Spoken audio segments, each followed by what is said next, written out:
This is Gary Atencio with CNTV, and today we're in Colorado. I'm here with Optimal Healthcare Solutions. Since 2015, they have helped home health and care agencies save time, reduce risk, and empower their staff. I'm joined here with the owner and the consultant, Sharron Williams. Thanks so much for joining us here today. Thank you. I'm going to start off a little bit about yourself. First of all, you were formerly educated at Prairie View A&M University. You have been an RN for really 4 decades, and you have worked in the home health and home care industry for over 20 years. Share with us, how early in life did you know that healthcare was going to be your calling and your passion? Well, became my passion. It became my calling. When I graduated from high school, my mother, who was a registered nurse, wanted me to go to nursing school other than going to interior designing. And so I went to nursing school at Prairie View A&M, and after I joined the military. So I went military first, then to Prairie View A&M. Wow, you actually served in the military for quite a few years. I imagine that was quite an experience for you, and I thank you for your serving. You're welcome. Yes, it was an experience for me. I grew up in a home where my father was in the service and my brother went into the service. And so I felt that I was going to go into the service. I was expected to go into the service, and I did, and I enjoyed it. You met up to those expectations, which is great. Let me ask you this: given your many years of experience, obviously as a registered nurse, how did that background influence you to create optimal healthcare solutions? I mean, how did this organization come about? Well, it came about because I was in a nursing position as the director of clinical services. And after being in the third position as the director of clinical services, I realized that there was no training. The administrators had not trained me to be the director of clinical services, so I had to learn on my own. I worked out in the field as a registered nurse, going to see clients and patients. And then I moved up to the director of clinical services position. My last position was the director of clinical services. And we got into a situation where I needed to be at home with my son. And I didn't know what I was going to do. So I had applied to different home health and home care consulting companies. There was only 2 at the time, and both of them rejected me. My husband said, "Well, why don't you just start your own?" And I said, "Boy, I married a smart man." And so I started my own company 10 years ago, and I've enjoyed every bit of it. That is a fantastic story. You're a survivor, and your son that you stood home with is better for it today. I mean, in the past, you have been inspired really by some remarkable leaders. What specific leadership principles maybe did you learn, and how do you apply those principles today in your work and in your organization? Biggest principle that I learned was to respect everyone, no matter what their title is. Always look at the positive in people, try to treat people as a member rather than as an employee employer. And I've gotten along with a lot of staff member that way. I was able to integrate and be able to talk to the staff and comfortably, and they were able to come to me with their problems, and we were able to really grow a home health care agency that was struggling because the lack of staffing, and we were able to grow it and keep and maintain our staff. Interesting. So definitely a respect of people. They're able to talk with you, and regardless of title. In the home health care industry, I mean, basically in home health as well as the care industry, there are many moving pieces to manage really on a daily basis. Can it be overwhelming for many really just to keep up? And have you seen that firsthand? Overwhelming. If there are a lot of people that go from course, employee to employer. So they don't know all the steps, all the things that they need to do and know in order to be an effective leader. How do I run my agency? They're looking at first at just the money, how much money I can make. But then when reality hits, they're having trouble struggling with how do I lead my staff? How do I talk to my staff and be respectful of my staff so that I can keep my staff? And so those are some of the issues that leaders in the home health or home care industry come upon, and they always ask me, how can I help them with their problems? That is excellent. One of the ways you provide them support is through training. What specific training course that you offer would you say is the most popular, and maybe explain to us why? Train the Trainer is the most popular of the sessions that I do. All the other sessions are required by the state or the federal government. So I have like four different sessions, and they each one of the topics that I offer in the sessions are state mandated. Whereas Train the Trainer, I came up with that when people were asking me, how do I train my staff? A lot of people in the home care, personal care worker industry don't know what they can and cannot do. And they don't know how to train their staff. Again, they're going from employee to employer, and there's no program out there, there's no schooling out there to tell the home care administrator, manager, or owner how to train their staff. They're just required to train their staff. So I get a lot of people that show up for that class, and we demonstrate what things they can and cannot do. How do you transfer a patient? How do you walk with the patient? Oh, What are you allowed to do by state regulation?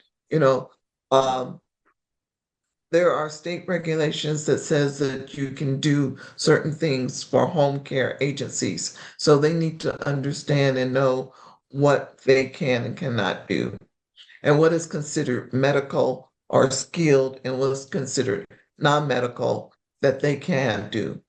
I mean, like you say, it's a big step from employee to employer. A lot of things they need to know and learn. Not only is the proper training of staff a regulation, but it is still one of the most valuable investments an organization makes. I mean, would you agree with that?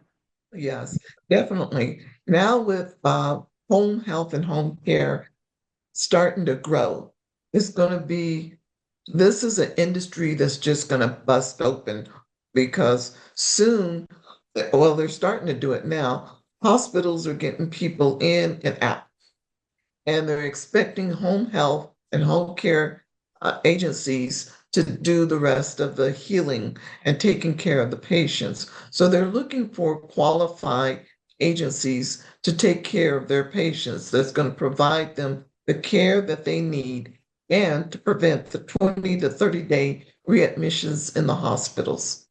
Interesting. How important is in person training to provide an optimal learning environment, would you say?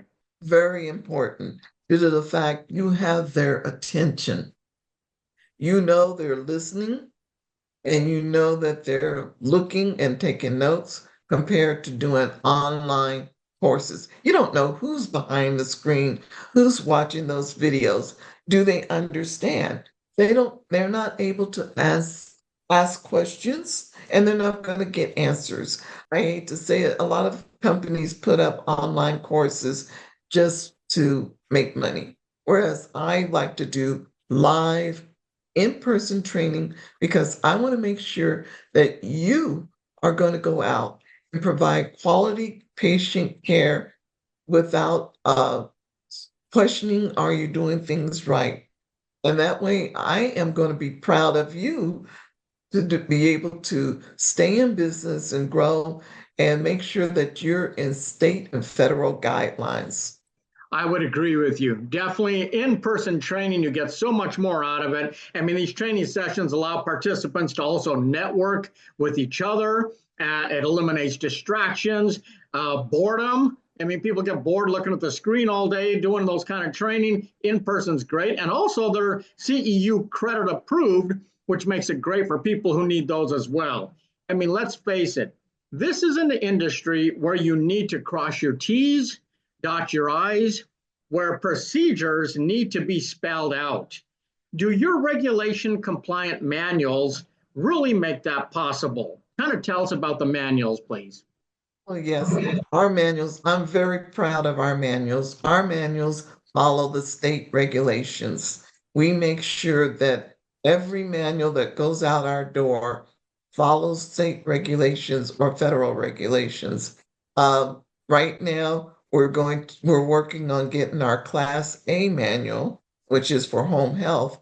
We're working on getting that approved for the home health agencies right now, uh, and it's a matter of days. And right now, that our Class B manuals for personal care agencies, they have been approved. They're doing great. I'm gonna brag. None of the people that have come to my company have failed survey.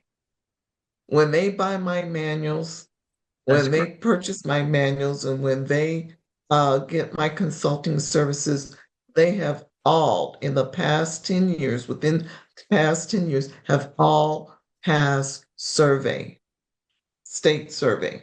That's great. I mean, I love it. You have all the manuals right there on your website. You even have some that are bundled up if people want to go that route and really get a lot in. Although there are certain common threads in every organization you work with, I mean, this is not a one size fits all. How does your one-on-one consulting really provide customized, optimal solutions? We answer the problems. We provide the solutions to their problems. Okay, if you come to me and you ask me, how do I do billing? Well, my company does not address billing. So I'm going to tell you right there so that we're not going to waste any time. But if you tell me that you need to start, uh, I'm going to be with you all the way through until you get your license and you call and say, Sharron, I was surveyed and passed survey. So I get them from the very beginning when they start the application process. We fill out the forms completely together. I don't just do it myself. I don't believe in that. I believe in it doing it together because it's your company. So let's sit down, do it together, and then I help you with the process of getting, like you said, the manuals, and then answer any questions, the training that you're required to have. I make sure that you go through the whole process together. So if they have any questions, if I can answer it, I'll answer it. With all the years of experience I have in home health and home care, most likely I can answer it. If not, I'm going to let you know and we're going to research it together. I stay abreast on the state and federal regulations as well. It's always changing. I mean, regulations are changing. It's something you've got to keep up on. I mean, this is an industry that can be difficult, really, to navigate alone. You've got licensing, regulation, compliance, staffing, even marketing. You really help put these pieces of the home health puzzle really together. What has been some of the feedback of people who have gone through your program? Most of them have just, thank you, Sharron. I passed survey. I love it when they call me or text me and yell, say, Sharron, I passed survey. Then I give them a big shout out over the phone or I mention it in the training sessions. Sometimes I do a drum roll on my desk and say, I let them know I have a client that's been struggling to get licensed to even pass survey for a year. And it's not against anything he's doing. He's got caught in the middle of the changes that they were making. And so it made for difficult. And so he just finished passing phase one of the survey part, and now he's getting ready to go to the next one. And so, yeah, we were thrilled and excited, to get him to the second phase because normally it wouldn't take a year to get to prepare for a survey. It normally just takes a matter of months, but he got caught up in the change, and so there was some difficulty there. That's very exciting. Kind of like the business says, ring the bell if we did a good job. You do a drum roll on the desk instead. When your people get approved like that, it's exciting. Sharron, you provide people and agencies with the tools to succeed, and many times they have told you about the difference that you have made in preparing them for success. Is this rewarding work for you? It is, especially one of the problems some of the agencies have is when they go off the written path, okay? When they go off and they do something that they want to do and they're not, it's outside state and federal regulations. So when the surveyors come back in 3 years, they get in trouble. So then they have to hire a consultant, a registered nurse as a consultant to get them back on track. Then when I go in and help them clean up the problem, and they call, and sometimes could be a matter of 6 months to a year and a half that I have to be in there and constantly going in, checking their records, checking their files, making sure that they're following the guidelines that the state says that they have to pass. And then when they call me and say, Sharron, the surveyor said that they'll see me in 3 years. You don't have to come back. I am thrilled. I am excited. I am just like a light bulb. Your clients see problems, you see optimal solutions. I love it. What a great match. Viewers, let's take a look at the bottom of the screen right there. What you're going to see is her website. On the website, you can see all the services they provide. I mean, be it training, manuals, or one-on-one consulting. I mean, you can read the great reviews right there on the site. Sign up for their newsletter. I mean, they will take your home care vision and combine it with their expert guidance to ensure that you receive optimal healthcare solutions. This is Gary Atencio with CNTV. And if you don't know, now you know.